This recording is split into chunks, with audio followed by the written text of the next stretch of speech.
I'm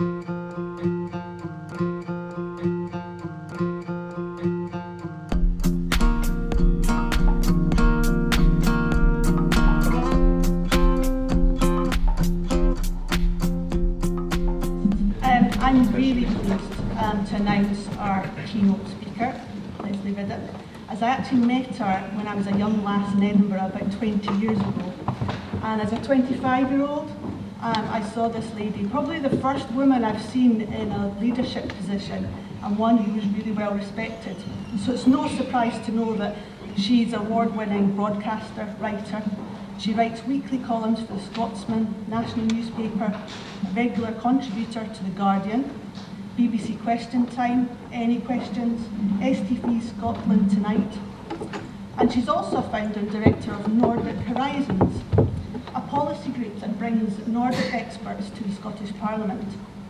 She's a firm advocate for the empowerment of communities, and Lesley was part of the buyout of the Isle of Egg, where she assisted in putting together the community buyout plan. She later became a trustee as well. Lesley's presented You and Yours on BBC Radio 4, The Midnight Hour on BBC 2, and the People's Parliament and Powerhouse on Channel 4. She founded the Scottish feminist magazine Harpies and Quines. She's got 2 Sony Awards for her daily Radio Scotland show, and when I met her, she had just edited The Scotswoman, an edition of The Scotsman, which was written and edited by female staff. So Lesley, if you'd like to... Anyway, well, thank you very much for the introduction to talk here today. I should say that I'm going to be talking 100% about communities. I appreciate that you're all third sector really in here, aren't you? And actually, to me, there's a distinction because, in a sense, a community like Egg is Egg. You know, it's not producing services for anyone anywhere else. It's just interested in trying to fix its own community.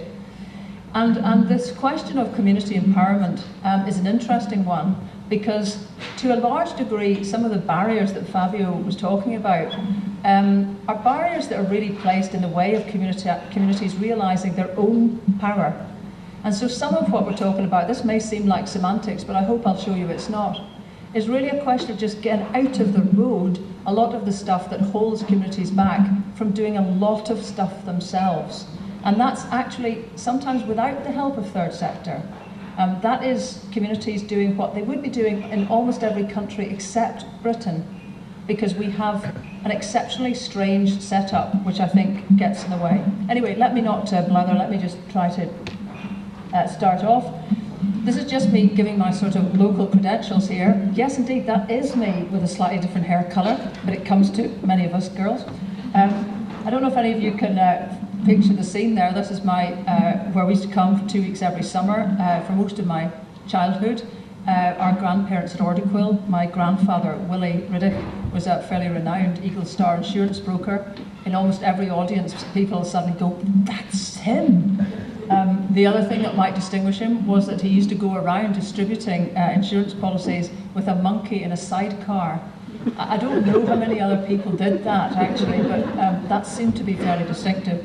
And perhaps warns you that actually the disruptive gene in my physiognomy is fairly well founded.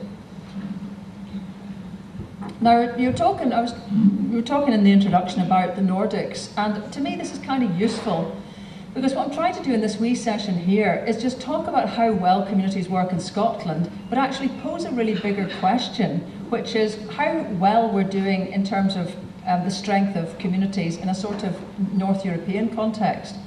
And I always like this map because, I mean, clearly Scotland is seen very often as Britain's frozen north, but it is also Scandinavia's fertile south. And I know which way I'd rather see myself in my heap. And it's interesting to see that because I'd like us to just flip along a little bit and have a consideration about the way communities work in a larger sense. Nordic Horizons, we tend to bring over Nordic specialists because they are tediously good at things. I don't know if you've noticed on practically any European league table you care to mention, the Nordics are sitting at the blooming top of the lot. And they are. If it's child well-being, they're absolutely up there and they've been there for 40 years. If it's democratic turnout, we had our fabulous referendum turnout of 85% roughly. About a week earlier, the Swedes had a general election, just a normal general election, 85.4% turnout. It's standard. So there's a lot these guys are doing which actually would give us a big wake-up call. And that's part of my question really about how complacent sometimes we get. Let's just take local democracy, for example. The last turnout in Scotland was 38% turnout, which is pretty rubbish. And the turnout in England for the last local elections was 30%, risulta mundo. Now, if we're thinking that way, that we're doing okay because we do have a couple of percent points better than England at stuff, that is not good enough for any of us, actually. Because the average European turnout is 70% for local elections. The standard turnout across Scandinavia is 80% plus. So come on, everybody. We need to question, actually, why we have this strange sort of lack of animation at the local level, because actually 90% of all the services we will ever use, we use 5 miles from our doorstep. So how come we seem to have this disconnect between those local services and the enthusiasm we have for things at a local democracy stage? And I think the Swedes, obviously that's their elections. We had some people talking about women's quotas on boards, which actually the Norwegians did in the 1960s. We're currently trying to think about it now. Yep, you've probably, if you've been to Copenhagen, anybody? Alive in the room, are you? Yes. Right, I'm just trying to check. Anyone been to Copenhagen? Yes. Yeah. Yes. Well, it's a great suggestion for how you could run a city differently, isn't it?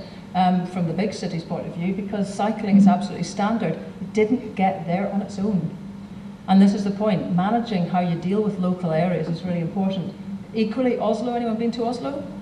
Yeah. Well, 9 tram tracks all integrated.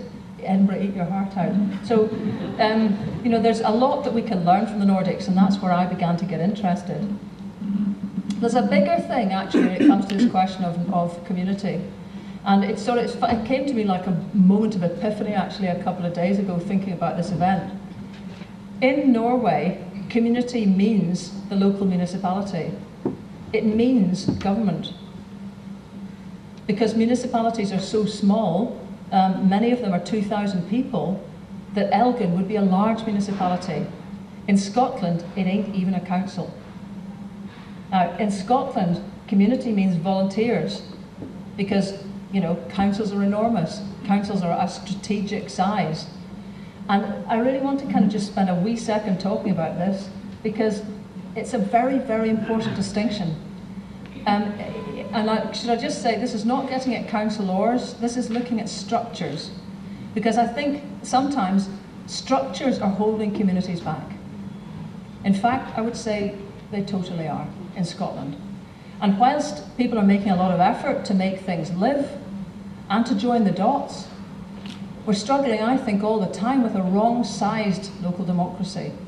And I just wanted to point this out.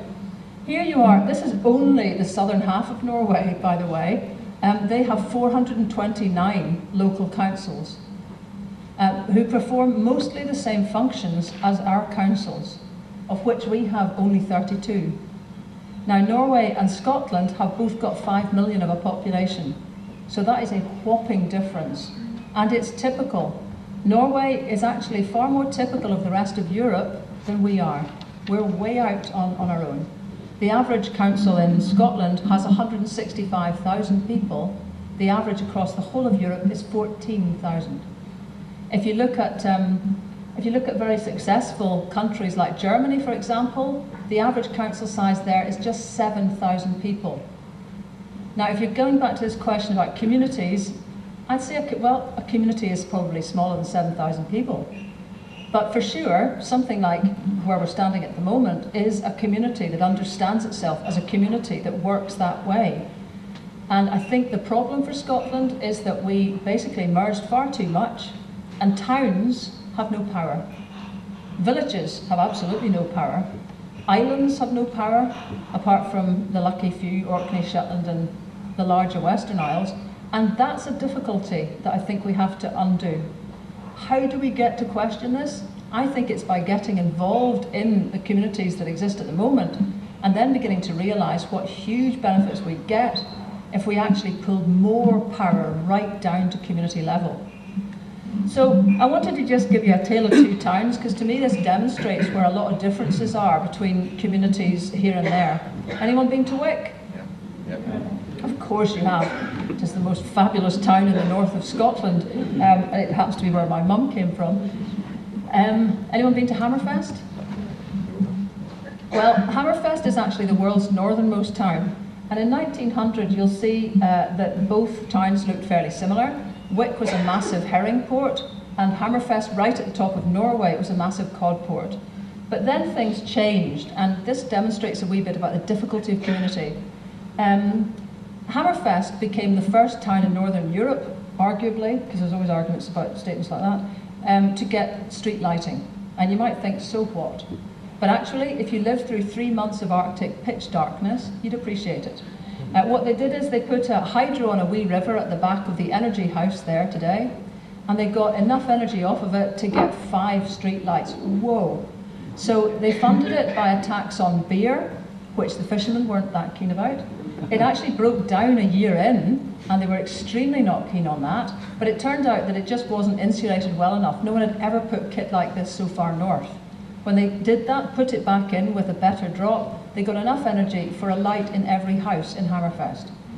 So here is Hammerfest, whose temperature in the winter is often -50, which allows the kids to throw boiling water into the air and watch it turn to ice. Here is plucky little Hammerfest twinkling away in the Arctic darkness by 1900, while people in the more sophisticated town of Wick, further south, are sitting with tilly lamps. These guys didn't stop there. They thought, what would happen if we took that turbine and put it into Kvalsund Strait? Now this is a frisky little bit of water where my pal's standing in front of it, being a turbine, because we forgot when we went to photograph it that it's under the water. And they successfully took that turbine and put it into the water there to turn it into a tidal one in about 1910. They put it in, they moved its position, they modified it, they took readings, blah-de-blah-de-blah. And the net of it is this, that this year or next year, the turbines produced by Hammerfest Strøm, which is the company that started the street lighting in 1897, that company's turbines will go into the sea off our island of Isla to produce the world's first tidally powered island. And it should have been us. There is no reason why that technology should not have been Scottish technology. I mean, are we not surrounded by sea? If you take our coastline, it actually goes around 1/3 of the globe. The difference is, I think, that we never had the capacity to touch rivers. In Scottish history, rivers were always belonging to the laird. They were beyond use, actually, for local communities. Certainly up around the Highlands, the rivers, let's update this, currently the rivers are time-shared into the next century. So it's not like rivers are actually an active resource you could guddle about in, like these guys did. Remember, when something went wrong, they were able to move it. They could shift things around. They could test stuff. They could put stuff in the river. If you've read your Neil Gunn, particularly Highland River, you'll know that anybody that was bold enough to stick their little pinky into a river in those kind of days was lifted by the water bailiffs and out. You may feel I'm making a political point. I am. If you have not got connection with the natural resources of your country, which historically Scots have not, it's very difficult for communities to get going because they lack the access to the stuff that could create industry, create energy, and above all, create energy here, because you realise there are things you can do in life. Unfortunately, Scots have learned all the opposite lessons by being disconnected from land and sea. Another thing, housing. You may know that the Norwegians were occupied by Germany during the war. When the Germans retreated from the very high north, I don't know if you can see it very well, they burnt everything actually en route because the Red Army were following them. And so in Hammerfest, which is there, they burnt every single house, shed, kennel, you name it, apart from 3 churches. So the King of Norway was in London and he appealed to people, don't come back. You can see this is October 1944 and there's already snow on the ground. So it was already cold, there was nowhere to put people, and nobody paid the blindest bit of attention. They all came back the next week. And here's some of them standing in their fur coats outside the first branch of Husbanken. You can see our language is fairly similar as well. Hus is a house, Husbanken is the housing bank. And the way this worked is interesting, because what it did was give money and above all building resources to people to go away and build their own houses. In 1944, that was standard in Norway. The assumption by the state was that nobody would want to be moving into a house somebody else had built for them. I mean, that would be beyond weird. And the assumption of the people was that they would be first in the queue to get the resources and the building materials to do their own stuff, because they'd done that. They use a system called dugnad, which is community self-help, to build each other's houses together. And still today, Hammerfest, 60% of houses in Hammerfest date from that time, so there were no slouches. And that's a different story to Scotland. Our council housing, at one point we were building more council housing pro rata than the Soviet Union in the 1970s. And we are a huge builder of council housing, and to many degrees, thank God for it, because the standards of private housing in the 1900s were so bad in Scotland, worse than anywhere else in the UK, that if we hadn't had that coming to the rescue by the council house, seriously, a quarter of us would not be here today. However, it's come at a cost. It's not got involvement at its core. The council housing model has got passivity at its core. You wait for repairs, you wait for allocations, you wait, in fact you used to not be able to change your door knocker. It's a very done-to system of housing. And I'm explaining that because this is the backdrop to where Scots are, but it could be different. And I think what happens when you get a system where there's a huge expectation of people doing stuff for themselves is you get tremendously resilient people. These two old ladies had just come down a one-in-one slope on these wooden sleighs here, these rickety-looking wooden sleighs, and elegantly drew to a halt. Now, you know, if this was Scotland, I don't think anybody with even joint problems would be over the threshold on a day where there was kind of packed ice like that. But actually, in the very high north of Norway, you see flocks of old ladies on sleighs like this because they don't want to get stuck indoors. Their nightmare scenario is being stuck indoors, and they expect to be mobile until they're absolutely not able to cope for themselves. And then I noticed that you start to get some brilliant postcards because this reality exists. This is one here that you see two old ladies on a sleigh coming down a hill. I wonder where they got that idea from. And equally, if you could just go again, here's another one of them, juking about. You can see they've discarded a couple of undergarments there. It's all a bit jiggly. But it's a lovely, loving portrait of women having fun. And there's another one. There they are again, the beginning of spring, and they've got their hats on. They're out walking right along the edge of the harbour. Would you not aim for having an old age like that? And I think this is important because it gives us a sense of what we're driving towards. A lot of the time in Scotland or in life, we're full of what we're trying to avoid. I don't think that works.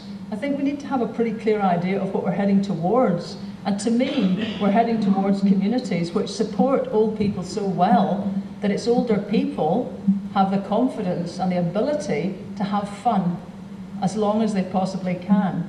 So that, to me, is always in the back of my head, particularly that lady there on the right, the real lady standing with her sleigh. Look at her wee red cheeks. She's been out all day. She's been out all day, she's got her best pal by her side, she's got her handbag in the front. What's not to like? Now that's what I'm aiming for. And that's, I think, backwards. How do we get that? Well, how we get that is having maximum resilience and involvement and control and power and budget and decision making so near to that woman through her whole life that this is a doddle. And unfortunately, that's not the structure that Scotland provides. It's a very top-down society compared to this grassroots one, where nearly half the budget of the council in Hammerfest comes from Hammerfest. There's none of this paying to the centre, waiting to get a bit back, bit back, bit back. We're almost alone in doing this quite the way we do. And there's dear old Wick. Remember at the start we took a wee comparison? Now admittedly that was a bad day when I took the picture, but Wick has lost its port status.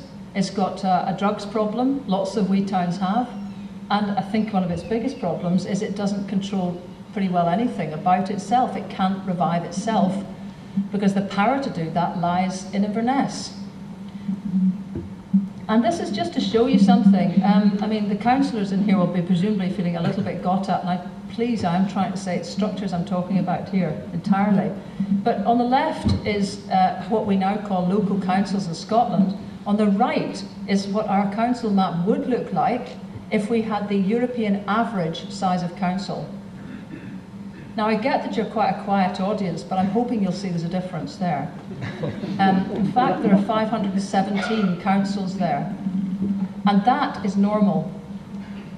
So it's worth getting, because we only have one life, and if you live most of it in Scotland, you won't perhaps realise how weird Scotland is in terms of how very centralised it is. And to me, this throws up a lot of the difficulties that we spend a lot of time pouring energy into to try to fix. Sooner or later, we need to fix it by looking at the structures.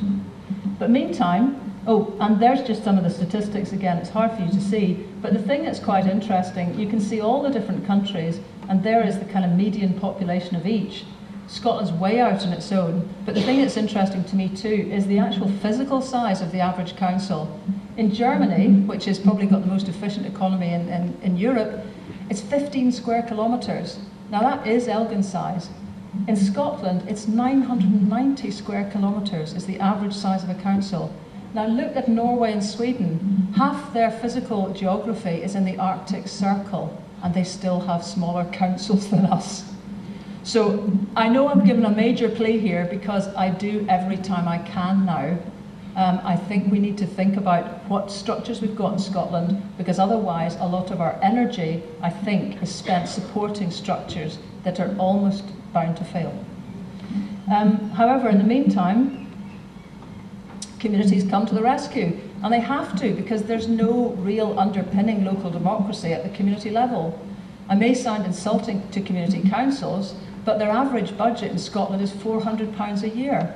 And I understand it's meant to be spent on stationery. You are having a laugh. The community councils have got no statutory function. Quite often they don't need to have elections. This is not to criticise them, it's to criticise anyone who thought that structure sufficed to express what communities actually want. So communities have had to come to the rescue really by just grabbing power where they can. And they've actually had a tremendous track record. This is West Whittlowburn, and possibly two of the bravest people I know.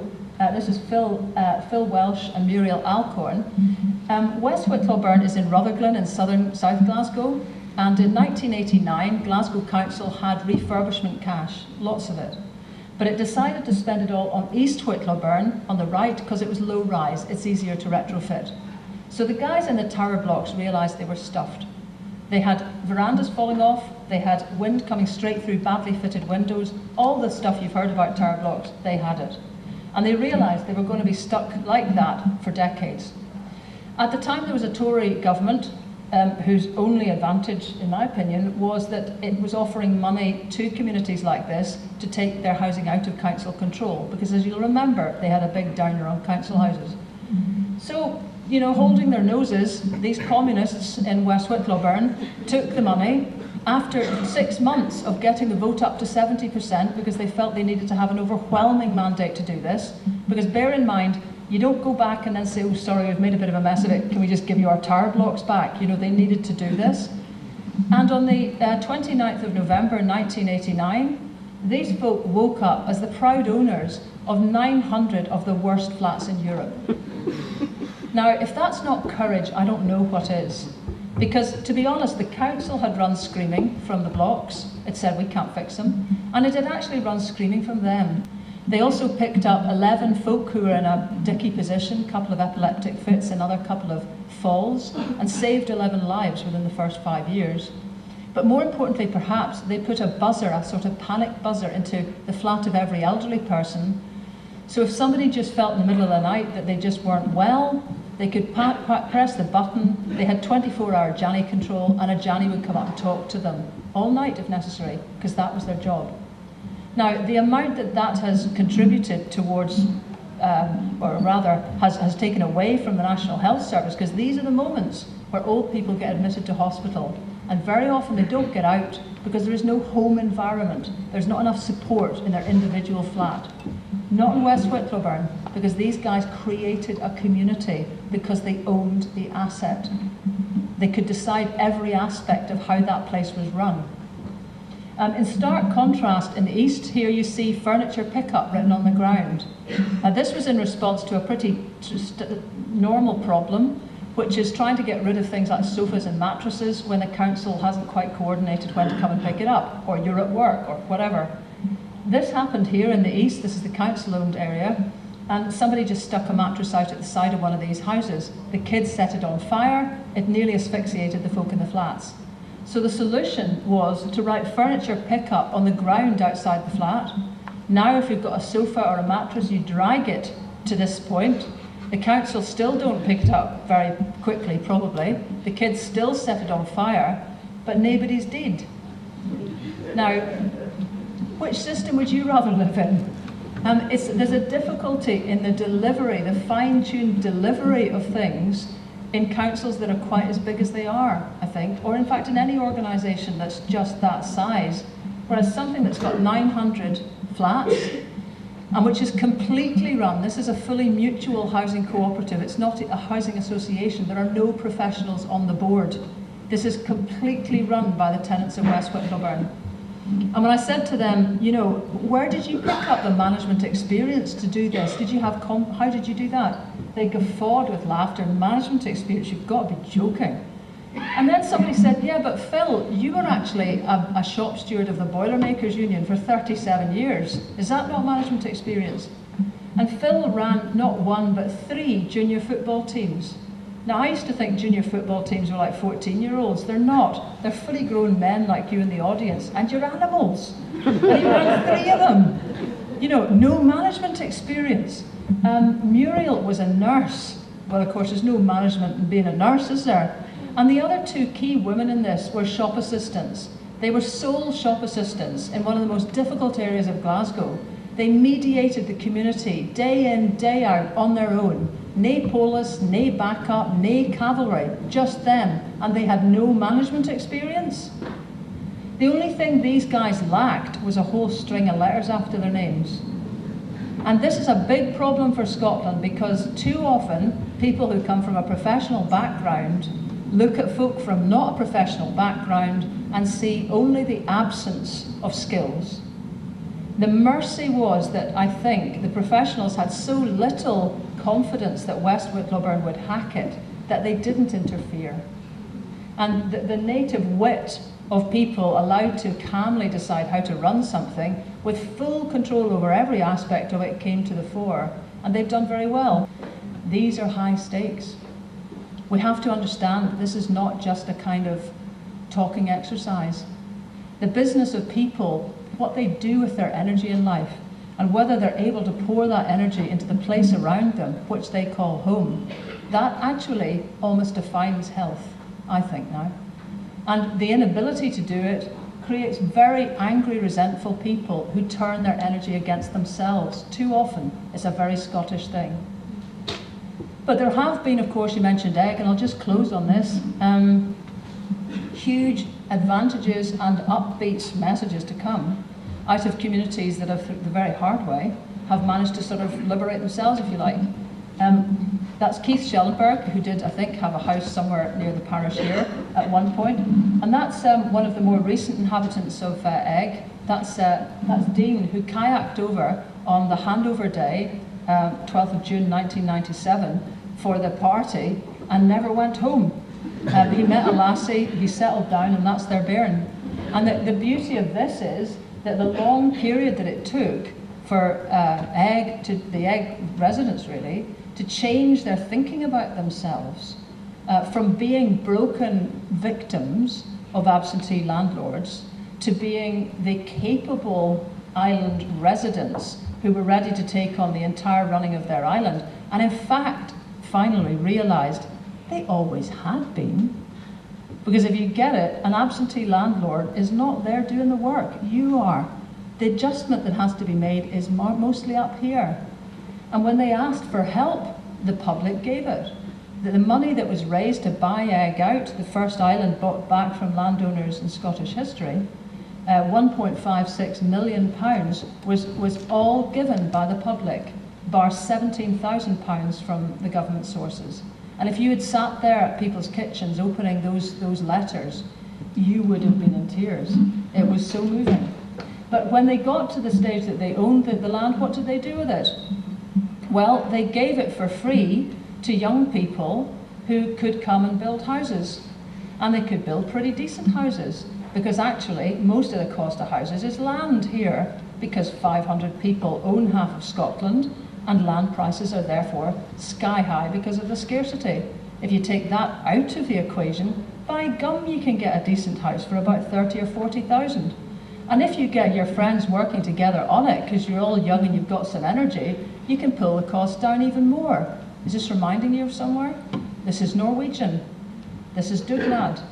This is the only place I've seen it happening in Scotland, where not talking about how to create a policy for the future, kids have been building houses already. They're there.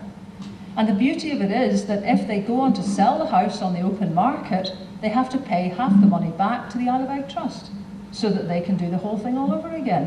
What's not to like? Now this could be happening all over Scotland. There's a snag. We don't own the land.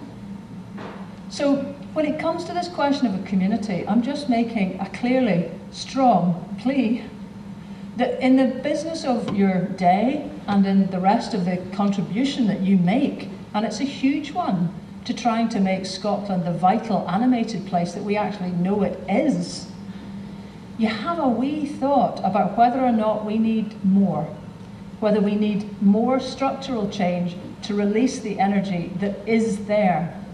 Because I know sometimes people doubt the capacity of Scots. Uppermost in that group, quietly, are Scots. But actually, the examples are legion, and there's hardly been a wrong one yet. So I hope you have a great day. If there are questions, I'd be very happy to hear them if there's still time. And thank you for the invitation to speak. Thank you.